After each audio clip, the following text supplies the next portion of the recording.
Hello and welcome to our first GenCon 2026 Silver Alert from the AARPG. I'm Nathan, and I'm got with me Thomas Herenstam from Free League. Hello, thank you for having me.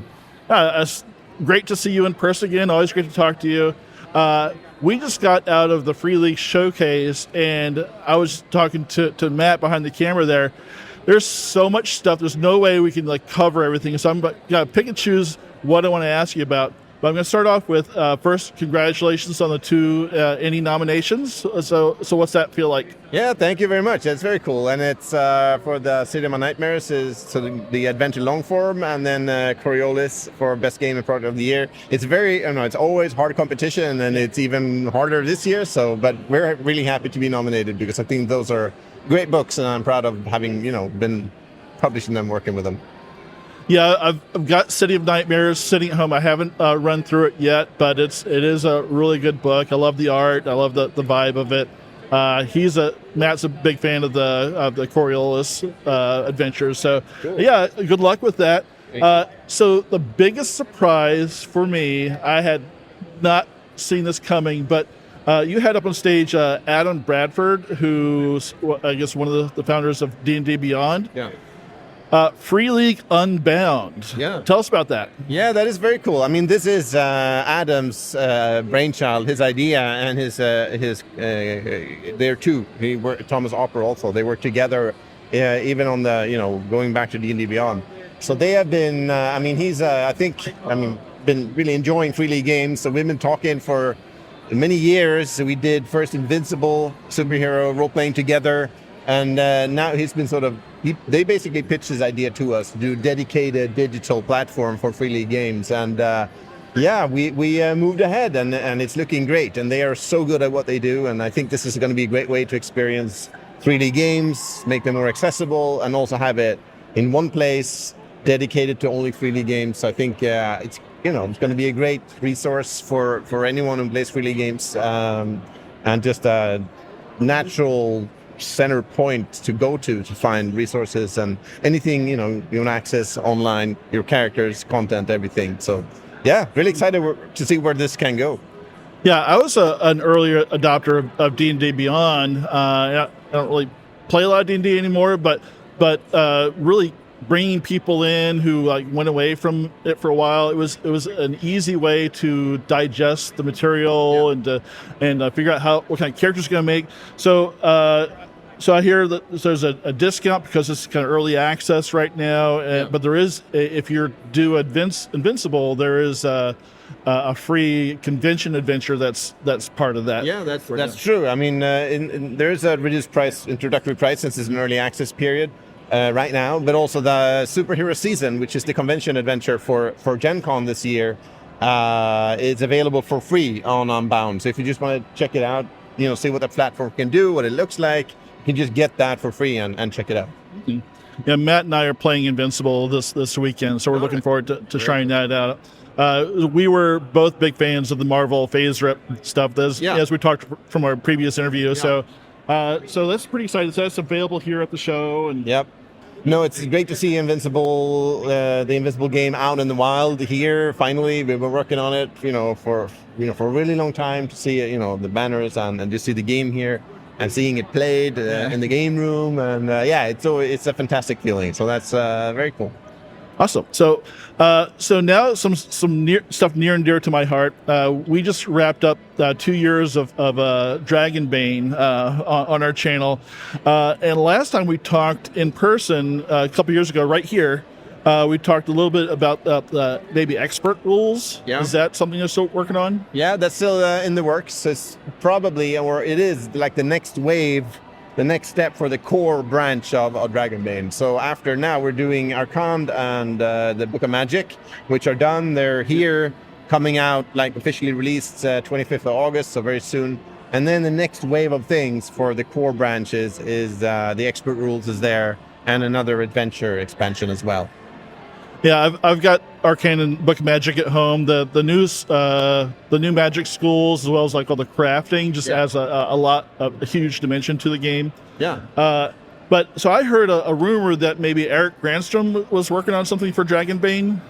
That is sort of true. Brimstone something. Yeah, exactly. Yeah, you're right. That's the other part of the next step of the core branch. I mean, the way we sort of do it for Dragonbane, where it comes to adventures and campaign books, we have done some revised, reimagined versions of old campaign material for Drakar, which is the old Swedish game, and then new stuff like Arcand is a completely new thing.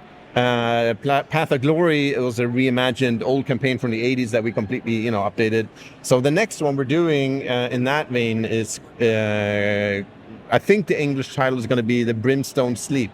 And that is a classic campaign from like 1986, 87 for Drakar that Eric Granström, who is the setting writer now for Forbidden Lands, wrote for Drakar Dragonbane back then. And it's sort of a really cool, a bit quirky, epic take on fantasy that I think people will enjoy a lot. And we're working on it now. He's been revising it. We're updating things. We're redoing all of the art in the same art style as the other books because the old art was completely different. So it's in the works now and it's fairly far along. So should have news on that and the expert rules. The idea to present them together, just like we did for Book of Magic and Arcand. So that's coming along, pretty soon. Probably sometime in the fall, maybe early next year. That should be officially announced and presented, and we should get that rolling. But we're already working on it. So, I mean, it's really between Trudvang, which is already been kickstarted, and third parties with Arab Altor. I talked to those guys; those great guys. And for settings, you're going to be drinking from the fire hose with Legends and Stormbringer coming out also. Yeah, that was we were planning to announce that as early as we did. I mean, to be completely honest, we were surprised to hear that because we signed the license for that game and we had planned to announce it like maybe in the fall or something. But then we were surprised to hear that another publisher also had signed. So we only heard that. And then they announced it. It was like, well, then we have to announce ours too. So we kind of did early because we didn't want it to seem like we were like 6 months behind or something. Right. But we had actually signed it first. So we figured, all right, we'll just announce it to them. So we did. And now that's where we're at. So but that's already in development as well. So it's definitely in the works. That sounds like some shenanigans, but I don't think there was any ill intent on anyone's part, but it was just a bit surprising, and we figured we didn't want to get it on the back foot, and so we figured, okay, let's get in there. So I mean, I've been playing your games for a while now, and I don't think I've ever seen you announce that far ahead. No, we normally don't. Now, speaking of, we talked a second ago about Forbidden Lands and Eric Granström. So there's the Alderland book, is that right? Alderland books coming out, so it's going to kind of complete the cycle. Yeah, I mean, he's been working on that whole cycle of basically the Raven's Purge, and that connects to a lot of stuff in the core book as well, the core game, and then the Blood March, and now Alderland. The Bitter Reach was done by a different writer, and it's sort of a separate thing, but those other three really connect into a larger story. That story is concluding, but that doesn't mean the end of the game, but it's still like the end of that trilogy, so you get the full, like, with everything. And he's he's been around for a long time. He's done work since early 80s, and he's written these massive novels, and so he's a really imaginative guy that you never know what he's going to come up with next. So he's a bit of a challenge to be the editor for. But it's great stuff, so it's a good problem to have.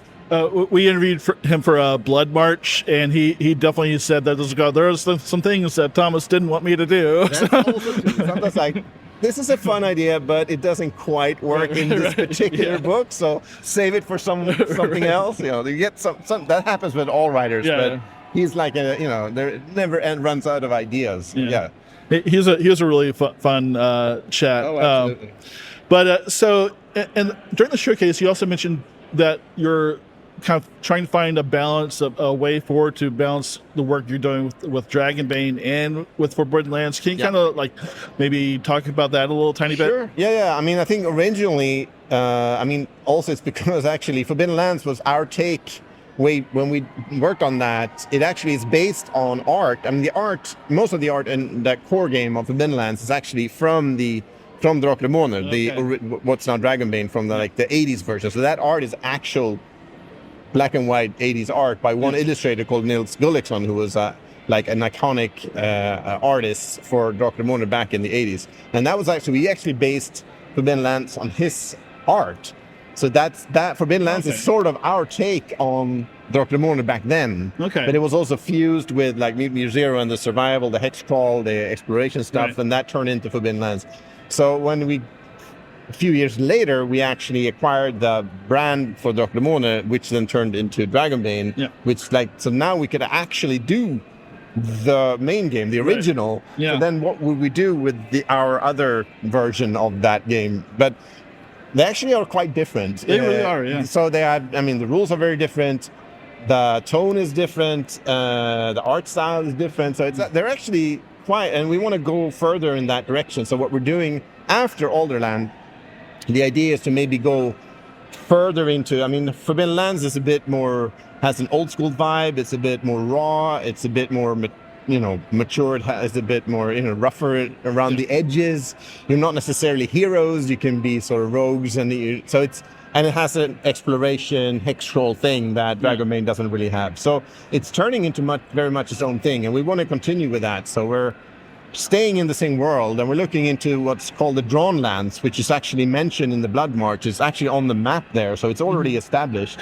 And that's sort of a desert type land. So without going into detail, it has a bit of a sort of sorcery, almost Conan-like style, but still in the world of Forbidden Lands. So, and we're thrilled to see where that can go. And then we're starting on that now. But of course, because Alderland is finishing up, it's going, but after that, it's we're looking into the Drawn Lands and see where we can go next for Forbidden Lands. Yeah, it's got to be satisfying to kind of at least complete an arc. Yes, with that. Absolutely. Now, it's been taking a few years, but yeah, it's great to get things wrapped up, and I think maybe for players also, just feel that it's completed. It's a nice feeling. Yeah. So I don't want to take all your time here, but Alien is very near and dear to our hearts, and there's a couple things. One thing I didn't hear you mention was there's for Kickstarter backers, a Chrysalis adventure just dropped too. Right. Yeah. No, that was it was a bonus adventure by Ken Alexander, who did Coyote and Crow.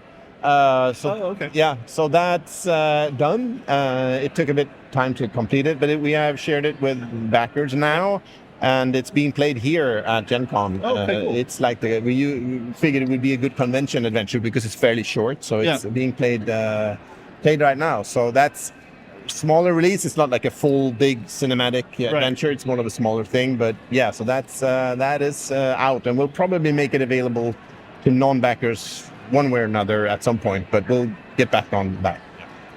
Yeah, and it looks like the Evolved Edition rules for Building Better Worlds and SEMA, Colonial Marines Operations Manual are almost, they're close to being done. Yeah, they're being printed as we speak. I think they are printed. We're getting samples from the printer, and as soon as we get those, and it's just a matter of shipping and because that was also, you could get it as an add-on in the Kickstarter, so that's going out to all those backers who are waiting for it, which is like when we can wrap that Kickstarter up for everyone. And it's good to get that material updated for the Evolved Edition. It's not massive changes by any stretch, but they are, important. And we also took the time to actually fix some other, there's always, throughout the years since those books were released, players have discovered, inconsistencies and small errors. So we have gone through everything of that all the feedback we got, and fixed all of those things as well while we were at it. So I think those updated books will be, worthwhile additions to the line. We've already tried out the Evolved Edition already and had some fun with it. So definitely looking forward to there's another new Colonial Marines cinematic adventure, but I really want to touch on, and I think this will be my last question for you, is you announced that you're actively working on a Space Truckers book. Yeah. We have a manuscript for it, so we're moving into editing. So it's still fairly early. It's going to take some while to get it done, and so but definitely I mean, we're releasing Operation Leading Edge, the new cinematic and the miniatures and all of that in November. So I think after that, we'll be able to reveal more about like the next wave. Okay. So we don't get, mixed up about things. So that's around that time, we should have more about that. So next Gen Con? Next Gen Con, I'm not sure we'll have Too early. it printed, but definitely by then it should be, completely out in the wild in terms of, and maybe if we do I'm not sure whether we do a crowdfunding for it or not. We'll see. But anyway, it should be well on their way by then for sure, and possibly printed, but that's a bit too soon to say. I lied. Matt had a question. So we want to ask about Twilight 2000 and Operation Reset. Yeah. So that's coming. That's on its way soon. Quick wink, nudge, nudge. Yeah, no, for sure. I mean, it's taken too long. We started a pre-order for it like last fall, and that was a bit too early before we realized that there was actually quite a lot of work to do, more than we had anticipated. And a lot of it has to do with the mass battle rules and how that ties into the rest of the adventure. Mm-hmm. So it's basically almost like a small board game, war game in there that you can also use not only for this adventure, but also in general to play mass battles with, platoons. So it's a little bit like an old school war game with hexes and these tokens, chits that you move around, but with, still meshes nicely with the rest of the rules. So we had a lot of fun playtesting this. We just wrapped up the full campaign now.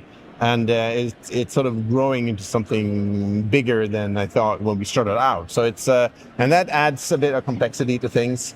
But I think it'll be a lot of fun, and I think hopefully players will enjoy it and see where that Operation Reset storyline goes and all of that. So yeah, I'm really that also ends that cycle. It doesn't end the game, but it ends that cycle that started with Urban Operations, Hostile Waters, and now Reset, and sort of wraps that up, and then the game can move on. But that still wraps up the cycle, which will be good to see.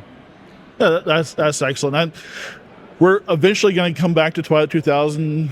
As I keep promising I'm going to run it again, but haven't gotten there yet. But any final thoughts, anything that I didn't cover that you want to bring up? I mean, I think we covered a lot. It was a lot. But I think the only thing I at least want to mention again is the new crowdfunding for the One Ring expansions that we're doing. Yeah. So that is the only one that I'd like to add. For there's a big expansion for the Rohan and Gondor regions and the Bestiary. So those are two big expansions that were crowdfunding through Backer Kit this time. And the pre-launch page is up. You can reserve a pledge for just $1 to get an exclusive dice bag. So it's a nice little thing to get. Just reserve that pledge.